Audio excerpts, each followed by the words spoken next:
Interesting खबर चंडीगढ़ से आ रही है, आपको जरूर देखनी चाहिए खबर। उसके बारे में हम आपको बता दें, चंडीगढ़ में मेयर का चुनाव होना था।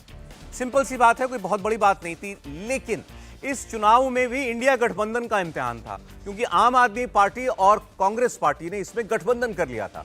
दोनों पार्टियों ने अपना एक संयुक्त उम्मीदवार उतारा था और कुल मिलाकर के वोटों की संख्या अगर आप देखें तो बीजेपी इस लड़ाई में बहुत पीछे दिखाई दे रही थी। लेकिन आज जब वोट पड़े और वोटों की गिनती हुई तो हैरानी इस बात की कि चुनाव जीत गया बीजेपी का मेंबर, बीजेपी का मेयर चुन लिया गया चंडीगढ़ के इस चुनाव के अंदर। और अगर आप फिर गणित की ओर झांकेंगे एक बार तो बीजेपी के कुल मिलाकर के यहां पर 15 वोट थे और दूसरी ओर 13 जमा 7 20 वोट थे। तो कैसे फिर भी लेकिन ये जो इलेक्शन है ये भारतीय जनता पार्टी जीती, ये अपने आप में बहुत हैरानी की बात है। बताया जा रहा है कि 14 वोट जो हैं वो पक्ष में पड़े हैं बीजेपी के उम्मीदवार के, 16 वोट पड़े हैं और दूसरी ओर 12 वोट ही केवल पड़ पाए आम आदमी और कांग्रेस की, जिनकी संख्या 20 थी, वहां पड़े 12 वोट और काउंटिंग के दौरान 8 वोट रिजेक्ट हो गए और बीजेपी के मनोज सोनकर मेयर चुन लिए गए। यहां पहले भी बीजेपी का ही मेयर था और ये चुनाव इसीलिए ज्यादा इस पर लोगों की निगाह थी क्योंकि ये चुनाव 12 जनवरी को होना था। लेकिन चुनाव होता, वोट पड़ते उससे पहले जो पीठासीन अधिकारी थे उनकी तबीयत खराब हो गई और वोट को फिर 8 फरवरी तक के लिए टाल दिया गया। मामला हाई कोर्ट पहुंच गया। हाई कोर्ट ने कहा नहीं, आप जल्दी चुनाव कराइए, इसलिए आज वोटिंग हो रही थी और वोटिंग में सब मानकर चल रहे थे कि यहां पर तो गठबंधन का उम्मीदवार जीत जाएगा। लेकिन गठबंधन के पक्ष में वोट पड़े केवल 12, 16 वोट बीजेपी को मिल गए, बीजेपी का मेयर चुन करके आ गया। यानी वो ऐसा बिल्कुल क्लियर कट चुनाव जहां बीजेपी के जीतने की कोई सूरत दिखाई नहीं दे रही थी, वहां भी बीजेपी का उम्मीदवार जीत जाता है।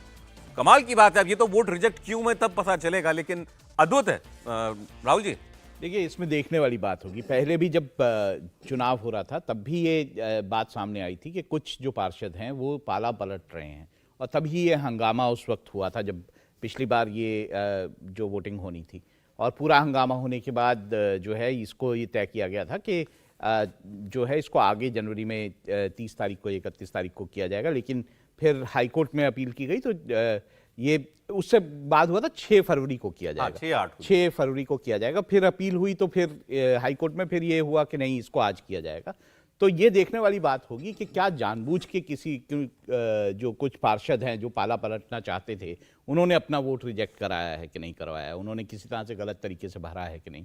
तो ये देखने वाली बातें होंगी क्योंकि इन चुनावों में ये बात बहुत ज़्यादा आ रही थी कि साफ तो ये जैसे आपने बताया कि बिल्कुल साफ था कि अगर आप और कांग्रेस के जो पार्षद थे वो एक साथ होते तो उनके पास क्लियर मेजॉरिटी थी। और इसमें यह भी सामने आया कि अकाली दल के जो थे उन्होंने नोटा भरा था, उन्होंने किसी साइड नहीं भरा था। तो क्लियरली जो है आप और कांग्रेस को ये जो है जा रही थी सीट।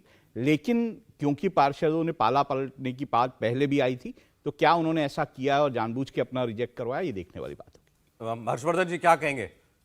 फिर भी मेयर बीजेपी का नहीं, मुझे निश्चित तौर पर ये बहुत संदेहास्पद दिखता है। अब मेयर बन गया है, मनोज सोनकर जी मेयर बन गए और अभी मैं पढ़ रहा था, मुझे उनके बारे में बहुत जानकारी नहीं है, लेकिन अभी मैंने पढ़ा तो पढ़ाई बहुत ज़्यादा उनकी नहीं हुई, 7वीं तक पढ़े हैं, लेकिन ठीक है, इसमें कोई दिक्कत नहीं। 7, 8, 9 पढ़े लोग सब कुछ होते ही हैं। लेकिन शराब का बढ़िया धंधा करते हैं, वो मेयर भी हो जाएंगे। अब मेरे लिए चिंता की बात यहाँ ये है कि 8 के 8 वोट जो रिजेक्ट हुए हैं वो विपक्ष के हैं। ये संदेह पैदा करता है और मैं फिर से कह रहा हूं कि ये वाली प्रक्रिया लोकतंत्र में दुरुस्त की जानी चाहिए।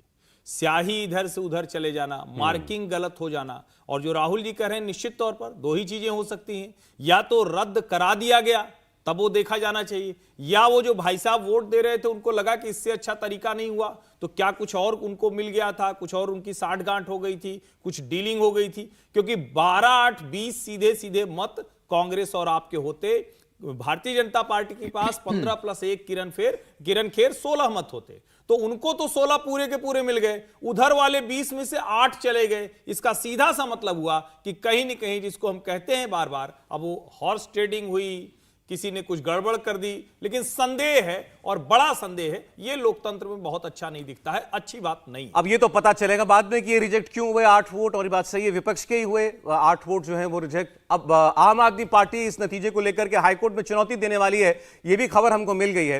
लेकिन जैसा मैंने कहा, चुनाव छोटा लगता है, मेयर का चुनाव था, लेकिन इंडिया गठबंधन का भी एक इम्तिहान ही था। वहां पर दोनों पार्टियों का एकजुट होना। पंजाब में देखिए एक नहीं हो रहे हैं दोनों पार्टियां, मेयर के इलेक्शन में एक थी। ये पहला माना जा रहा था कि इंडिया गठबंधन का पहला मुकाबला सीधा सीधा जो है वो बीजेपी और एनडीए के साथ है, तो ये बड़ा इंपॉर्टेंट माना जा रहा था, जबकि एक छोटा सा चुनाव है लेकिन इंपॉर्टेंट माना जा रहा है। सीक्रेट बैलेट से चुनाव होता है, गुप्त मतदान होता है, मतलब ओपन नहीं है कि पता चलेगा कि आपने किसको वोट किया है। और इस चुनावों में होता यह है कि जैसा अभी थोड़ा सा बता रहे थे हर्षवर्धन जी आपको कि आपने पर्ची पर कौन से पेन से जो है किस इंक से अपनी मार्किंग की है, आपने कहां टिक मार्क लगाया है, किसके आगे कहां उस प्रॉपर बॉक्स में लगा है कि नहीं लगा है। बहुत छोटी छोटी बातों पर भी वोट रिजेक्ट हो जाया करते हैं। ये तो मेयर का चुनाव है, पार्षद इसमें वोट करते हैं। राज्यसभा के जब चुनाव होते हैं उसमें भी बड़े बड़े खेल ऐसे इसी आधार पर हुए हैं कि आपने ठीक ठीक नहीं लगाया, आपने दूसरे रंग की स्याही का पेन यूज कर लिया तो वोट रिजेक्ट हो गया। तो ऐसा नहीं कि इसमें कोई गड़बड़ी है या अनियमितताएं, ऐसा नियम कहता है। अब नियमों में भी बहुत कुछ हो जाता है फेरबदल, लेकिन यहां ऐसा हुआ है कि मामला अदालत पहुंचेगा। लेकिन यह जरूर है कि इंडिया गठबंधन ने एक परसेप्शन की लड़ाई में तो कम से कम पिछड़ गया कि भाई आप यहां पर अपना मेयर तक नहीं जिता पाए। एक शॉर्ट कमेंट से समीर जी फिर आगे बढ़े हम। देखिए, मुझे लगता है चंडीगढ़ का जो मेयर का चुनाव है, यह देखकर तो ये कह सकता हूं कि नामुमकिन को मुमकिन करना की कला भारतीय जनता पार्टी को आती है। देखिए 8 के 8 वोट विपक्ष, लेकिन अगर फेयर है तो, अगर फेयर था तो हाँ, ये बिल्कुल पता निश्चित रूप से मुझे लगता है किसी भी मामले में इसकी फेयर होने की संभावना मुझे बहुत कम नजर आ रही है कि 8 के 8 जो वोट खारिज किए गए वो विपक्ष की तरफ से हुए। अगर इसमें पार्षद भी अगर जानबूझ करके गए होंगे तो मुझे लगता है फिर हॉर्स ट्रेडिंग भी हुई होगी इसके अंदर। तो मुझे लगता है अगर हॉर्स ट्रेडिंग भी हुई है तो वो भी गलत है। अगर किसी तरीके से टेक्निकली कुछ गलत हुआ होगा तो भी गलत है। मुझे लगता है भारतीय जनता पार्टी को इस मेयर के चुनाव में इसको इतना अपना एक प्रेस्टीज का पॉइंट नहीं बनाना चाहिए था। अगर विपक्ष के पास बहुमत है तो मेयर पद जाने देना चाहिए था।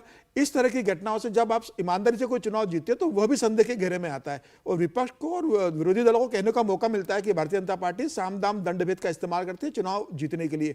मुझे लग रहा है कि भारतीय जनता पार्टी आज जिस शिखर पर बैठी है, मुझे अगर उन्होंने ऐसा किया है तो इन चीजों से भारतीय जनता पार्टी को बचना चाहिए। एक मेयर के पास जाने से भारतीय जनता पार्टी की छवि पर और किसी तरह का कोई फर्क नहीं पड़ता। निश्चित रूप से अगर इसकी चर्चा होगी तो भारतीय जनता पार्टी समर्थक या कार्यकर्ताओं को भी ये बात बहुत पसंद नहीं आएगी। पार्टी को इससे बचना चाहिए। मुझे लगता है कि अब कोर्ट में जाएंगे तो कोर्ट में जांच होगी, आगे देखते हैं क्या होता है, लेकिन मुझे तो लगता है कि पार्टी को इससे बचना चाहिए था। और यहाँ तो सौरभ जी ठीक रहता है ना कि ईवीएम में कोई ये वाली गड़बड़ नहीं होती कि स्याही इधर चली गई, खाने के बाहर चला गया, मार्किंग हो गई। वहाँ तो आपने बटन दबाया तो आपके सामने आ रहा है, वीवीपैट भी दिख रहा है। तो ऐसे चुनाव में भी उसका इस्तेमाल हो सकता था। छोटा सा तो था, एक बक्सा लगाना था कम से कम। एक जिसको कहते हैं ना बार बार जिसकी हम चर्चा करते हैं, कोई ये तो बात नहीं कर रहा होता क्यों रिजेक्ट हो गए। और मुझे लगता है कि पता चलना चाहिए। जैसे मैं कोशिश कर रहा था जब ये खबर आई तब से मैं कोशिश कर रहा हूं खोजने की, लेकिन ये पता नहीं चल रहा है कि 8 के 8 मत रिजेक्ट हुए क्यों। कोई एक वजह पक्की मिलनी चाहिए। ये जरूरी है लोकतंत्र पर भरोसा बनाए रखने के लिए। थोड़ा सा जो है इसमें निगाह ज्यादा इसलिए थी क्योंकि जब पिछली अब होना था जब इलेक्शन 18 तारीख को, तो वोटिंग से एन पहले पीठासीन अधिकारी बीमार पड़ जाते हैं तो टल जाती है वोटिंग। और उस वक्त आम आदमी पार्टी और कांग्रेस के नेताओं ने कहा था कि हम जीत रहे थे चुनाव, इसीलिए ये सब ड्रामा रचा गया कि तबीयत खराब हो गई और वोटिंग को टलवा दो। बहरहाल चलिए, ये सब आरोपों की बात है, हम तो मामला अदालत में एक बार फिर पहुंच गया है।